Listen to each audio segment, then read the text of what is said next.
I quit my job working with severely autistic children almost 2 weeks ago. I couldn't do it anymore. The work environment was extremely toxic and I felt unsafe there. The school is run by a family and nepotism is obvious along with favoritism. I am surrounded by narcissists and it makes me understand why certain types of people take certain types of jobs. For example, a narcissist would love that job because you are taking care of severely disabled and aggressive children and young adults. When you can handle them and help them get through the day, you are praised. Most of the children at this school require care beyond what the school can give them. And it is my understanding that the government gives the school a stipend of money for each student, so they let them stay as long as possible. Even when the child puts the staff in danger and shows no improvement. I constantly saw staff members suffer concussions, have blood dripping from scratch or bite wounds, hair pulled out, and have mental breakdowns. Most of the staff doesn't care about the students and there is a lot of flirting and dating that goes on there.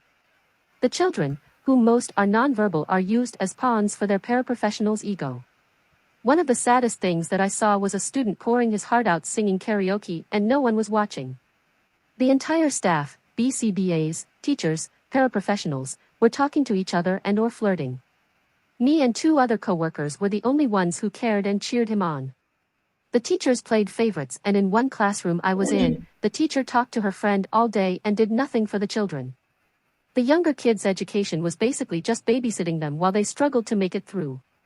The older kids was the same thing, except for the few students that were verbal, but the teacher in that classroom was out of touch, strange, and condescending. I hated every second that I worked there. The men who owned the place were brothers, and all took on the business role of every part of the company.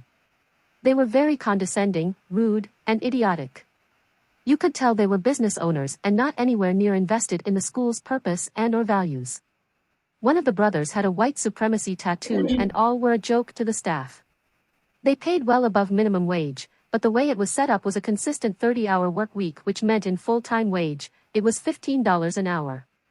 If a student needed to be wiped, the paraprofessionals would do it, and this was not listed in your job description before being hired. There was one man whom I worked with who would get students angry to have behaviors and would constantly demean children. The teacher knew he did cocaine on his lunch breaks and was covering for him. When I reported, no action was taken. They said they did an investigation, but when I left I do not believe they continued with it. This place is hidden and not noticeable when driving or at all.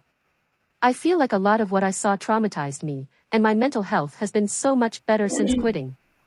I have made peace with the situation knowing I did the best I could. And that I needed to walk away before it consumed me. I hope those children get the help they deserve. I hope that place closes. I hope those bad people I encountered feel remorse someday and receive their karma.